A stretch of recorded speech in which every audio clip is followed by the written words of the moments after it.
The argument Samsung versus Apple continues like it actually matters, but here's the truth no one wants to admit. For 95% of people out there, it doesn't matter.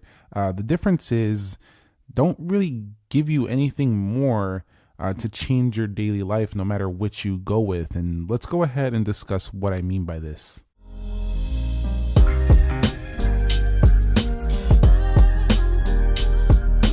So what is up, guys? Nick here, helping you to master your technology. And over the past couple of years, since probably the introduction of about the iPhone, maybe 14 Pro Max to 15 Pro Max, these devices have just kind of been iterating and iterating and iterating. And I've been starting to think this debate, it just doesn't really hold as much weight as it used to, and just kind of doesn't matter as much anymore. Now, I still do direct comparisons because there are still people out there who would like to see if they are on the fence, but you know, in terms of which is better, that age old, oh, my Samsung is better, my Apple is better, kind of doesn't hold as much significance anymore because the phones have gotten so good right here. So do keep that in mind. I'm not saying that I'm not going to do a speed test or anything like that. What I am saying, though, is that it's harder to kind of find a real reason to say one is definitively better than the other.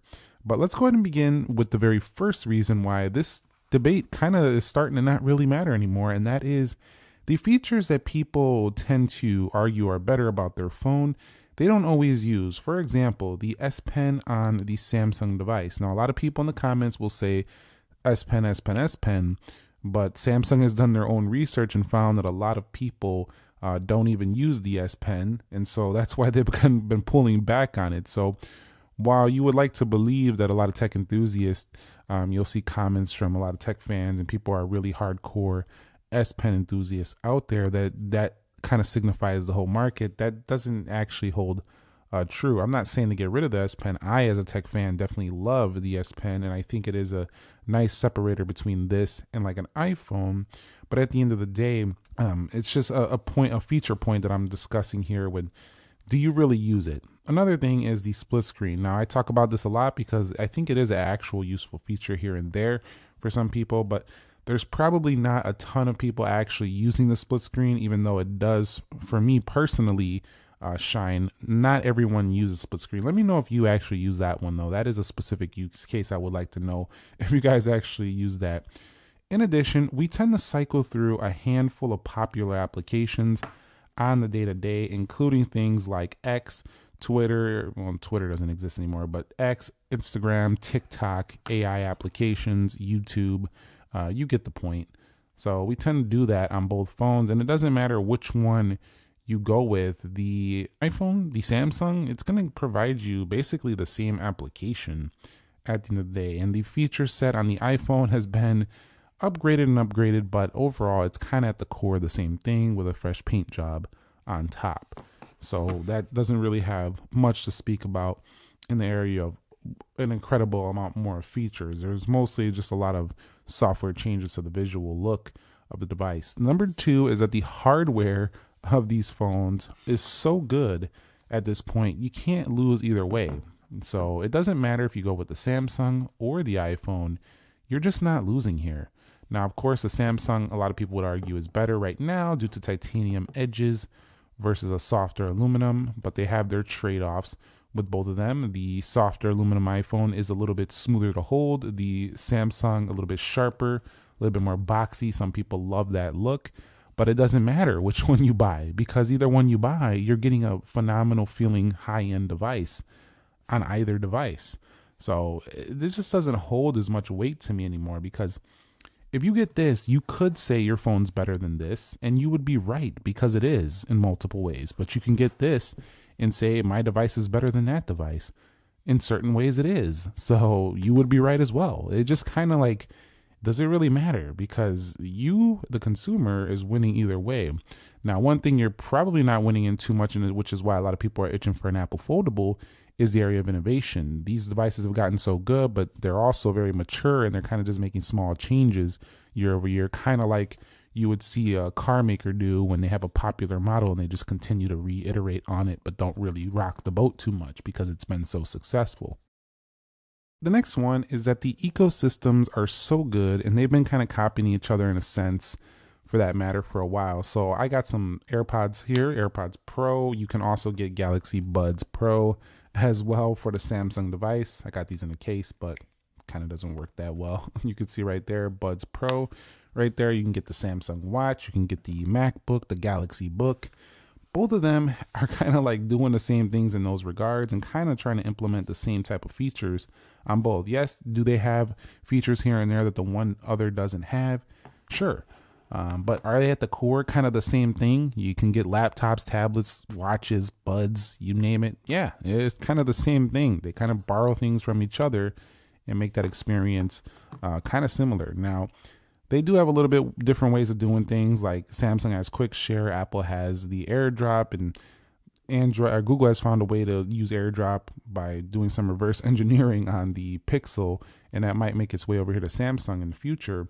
But at the same time, both ecosystems just kind of like you're not really, as long as you invested in one or the other, you're basically kind of getting the same actual practical use out of both. You know, if you get the iPhone, you're using the MacBook and the watch and all that stuff, you're getting the same use that somebody using a Samsung with a Galaxy Watch, a Bud, and a laptop. Now, if you want to debate whether Windows versus Mac OS is better, that is a topic for another discussion. I will say personally that for creators, the Mac is definitely the better laptop for video applications, especially if you're using Final Cut and you're using things of that sort.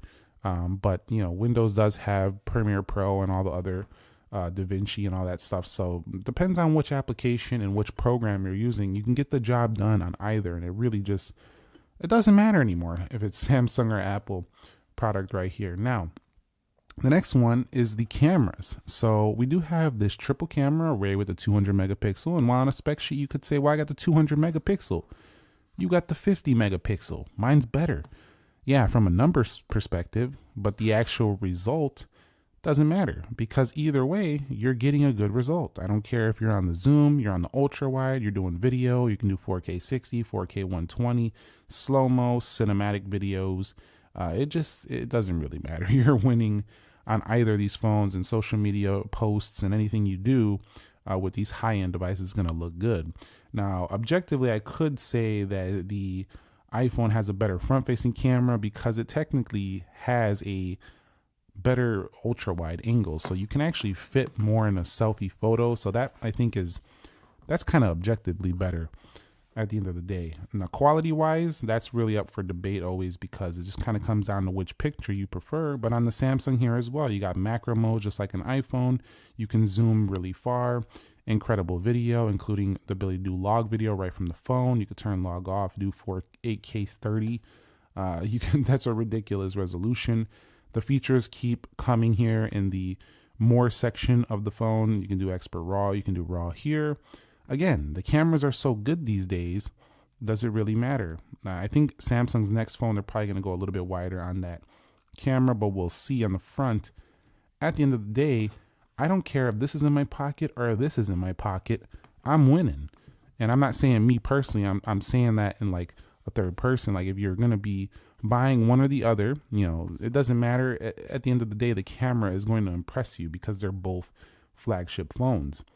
Number 5 is flagship phones are overkill anyway in 2025. What I mean by this? Well, most mid-rangers, including some of the like Moto G phones, actually would probably suit your needs, even though you tend to believe you need the flagship phone. You don't technically need it. It's a luxury. It's definitely a want, but it's definitely something that if you're a heavy phone user, you do benefit from having a flagship, just simply because you do get a better performance and usually better overall screens and stuff like that, which is two of the things that you're going to use a lot. Battery life is pretty good, but a lot of those mid-rangers do even better there. They tend to put features that I just feel like not everybody absolutely needs. So they're, especially in the camera department, do you really use log? Do you really use expert RAW? Do you really use 100 times zoom regularly? I would wager to say no. That's what I believe personally. But the iPhone as well. Do you really use all the benefits of the Max iPhone Pro? I said that backwards. Come on, Nick. The iPhone 17 Pro Max. I said that on purpose to kind of trigger, though, a little bit of a reaction there. But if we go over here to record video and we scroll down, are you actually coming in here and using raw modes and pro resolution raw control, and all those different features regularly, and putting your phone on a tripod, creating a cinematic movie like you'll see in some of the advertisements. I highly doubt that. That is what is actually happening here. So are they overkill? Sure. And again, I'm kind of referring to the camera there. The battery life, not overkill. They'd actually need to get better battery in the future. Both of them are pretty strong, iPhone being better right now.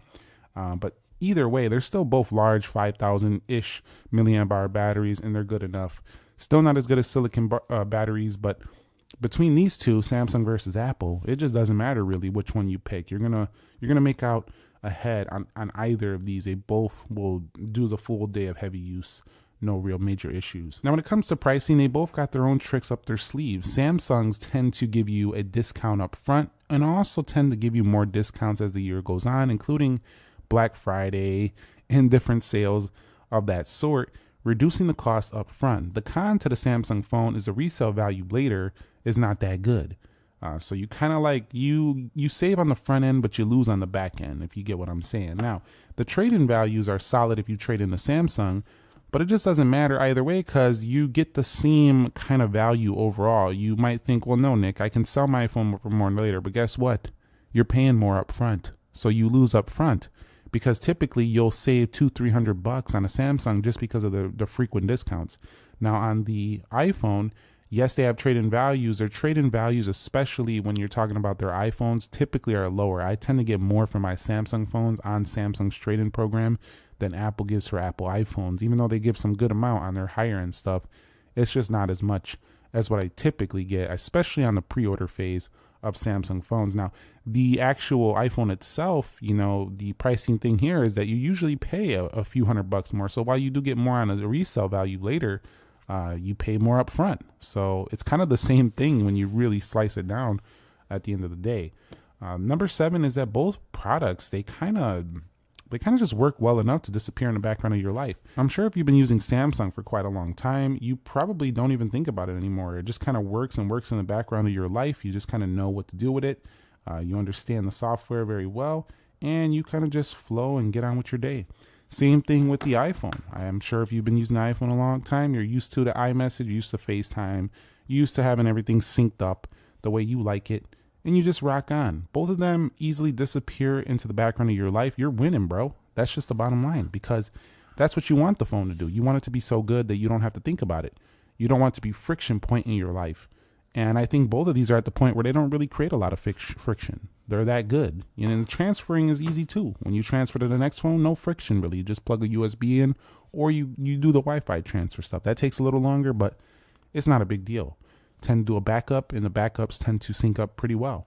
With the Apple iPhones, when you buy these, you can actually wait in the store when you're getting one of these to reduce friction by going by the Apple Genius Bar. They actually will let you sit there and help you set up your phone right there. So make sure everything is on it before they take your trade-in. So that's even more frictionless. Yeah, it takes a little bit of setup, a little bit of time. It's probably to the tune of about 30 minutes at the end of the day. But at the same time, it's pretty frictionless. Samsung's transfer has gotten better as well. So I don't have a real issue with these either. And their backups tend to work just fine.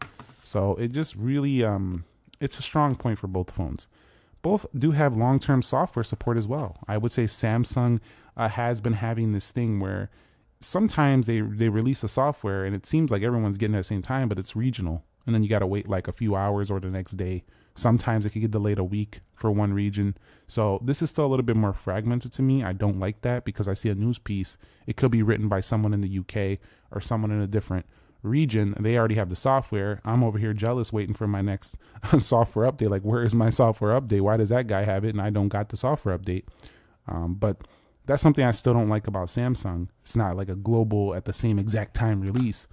I think that's related to, different model numbers, different regional phones, different processors. But with the iPhones are pretty much the same everywhere. And you do get the update basically at the same exact time everywhere. So they're still a bit better on that front objectively. But at the same time, it just doesn't matter because of this reason. Apple tends to release software updates faster. But what also happens is that I tend to see more software bugs on the iPhone.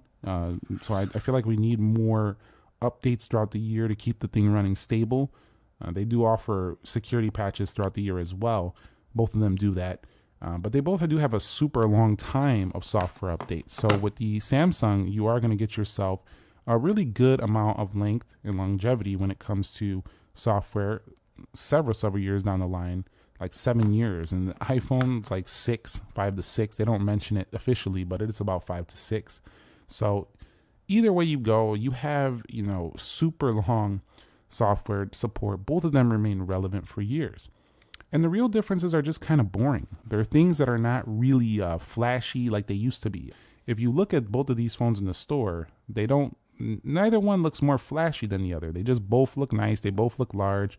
And you're just like, which shape do I like better? And you just make your decision. You get up out of there. So it's just, you could argue different polished software, different applications, but different folders and icons and a few different things about each. You do have a lot more feature set on the Samsung, and the customization is still actually leagues better actually than the iPhone. But there's enough here. On this iPhone over here, customization, we just go to edit. Okay, if I would click the button, right, we just go to edit, customize. And I think it's now offering enough customization for most people at the end of the day. So these two phones, there's just not much in the real differences that really stand out. It's just not that flashy to you. Maybe the color. That's why they had to bring out Cosmic Orange. Maybe the camera lenses, the plateau, two-tone design over here, sleek conservative design over here. I mean, you really decide for yourself. Another thing that kind of still holds true, at least in the United States, is the flex thing is real with Apple. People still like to flex their iPhone, let's be real. Sticking out of the pants pockets, getting the latest color. And I didn't get the latest color to flex. I got the latest color because I actually like the orange. It matches the button on my Apple Watch. In addition, I thought it would be easier to make a thumbnail with this phone because like some of the other colors, like the white, they just get too bright in the thumbnail, and then I have a hard time making the thumbnail with those white iPhones because the Apple logo doesn't show. And then you're like, what is this overexposed thumbnail right here with this white iPhone? But that's the old flex of I had the newest iPhone. It kind of just doesn't matter anymore because everyone's phone's good now. Nobody really cares unless you're in like a high school group chat. I mean, the Samsung is still a really, really good phone, and people know who know. People still think, though, some people that don't understand the market still think that if you have a Samsung, you ain't got it like that, but they don't even realize that the Samsung actually retails for a higher price tag. Samsung's a premium brand, and a lot of their products actually cost more than iPhones. I just dropped my Android, man, but they just cost a little bit more, but people don't really understand that because Apple has this hold on the market where people think that they're the luxury option, if you will. Even though most people can get one in different price ranges across the board, they still have that. You usually find Apple stores in luxurious malls and higher end areas of the country. So you definitely can see where they're targeting, but the applications are kind of practically the same everywhere on both of these phones as well. Like if you're on the internet, your internet experience is not really different. Your Instagram experience, not really different. Yes, maybe the camera, the way they post looks a little bit different. That is a topic of contention for a long time. But at the end of the day, are you really going to be noticing that big of a difference when you're actually immersed in your application? And the answer is no. The customization is a difference. The actual settings menus and things look a little bit different. But once you're immersed in the phone, they kind of are still doing the same practical function for you day to day. So it just kind of doesn't matter too much in that department. And number 12 is that switching platforms doesn't really solve your real problems anyway. So if you've been on the fence and things have been working for you, you might as well just stick where you're at that current time. Because it doesn't matter if you come to the Samsung or you go to the Apple device. Like you're thinking, I'm going to get the Samsung, this S Pen's going to make me significantly more productive. In reality, you're going to use it to jot down a few notes. You're going to realize the screen is too small, and you probably would have been more productive writing on a bigger tablet with a pen or writing it out with an actual pen and paper, if you still do that, or just typing on your laptop. But I'm not against the S Pen. I actually really like the S Pen, but for me, it's a fun tool to play around with. It's not really like changing the game for me day to day, but it is useful and it is fun if you're an artist, especially in the pen-up community. If you like to draw, it can be relaxing at night. So it does have its things. But another thing is like the split screen multitasking, the productivity enhancements that you see marketed. They tend to help if you take advantage of them. They enhance your daily life. They're just like tools. Like if you have the right tool in your toolbox, you're going to be fine with that day. But if you don't need it for a certain day, it doesn't really matter. But does it solve your real problems? At the end of the day, no. You're solving the problem if you take action. If you got the right tool under your tool belt, it's going to make things a little bit better. It's the same thing with the iPhone.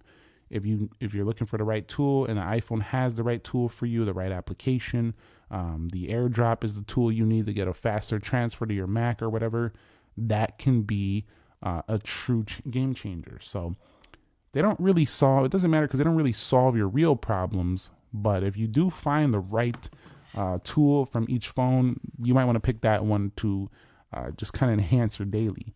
But at the end of the day, you've seen that most of the things, they just don't, like Samsung versus Apple, neither is really better. That's what I'm trying to get at with the title here of this video. It just doesn't matter, bro. Like you're winning either way. You kind of have, if you look at it, the whole picture, whether you're on this one or this one, you kind of have the same overall benefits from both phones at this point. So, wasn't trying to convince you to say not to buy a phone. I actually think both of these are excellent choices. I would probably wait around the corner for the S26 Ultra, but the iPhone is an excellent device right here.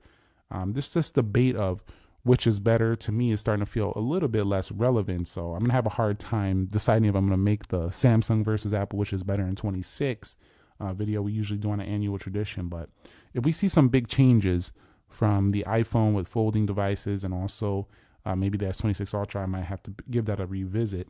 But at the end of the day, let me know your thoughts. Do you think it matters anymore, the topic of Samsung versus Apple? Or do you think that I got a point here with the kind of like you win either way?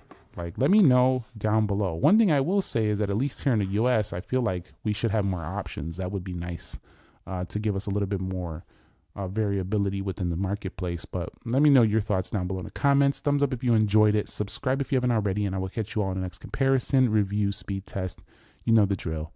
Thank you very much for watching. Nick here. Be sure to be well, and peace.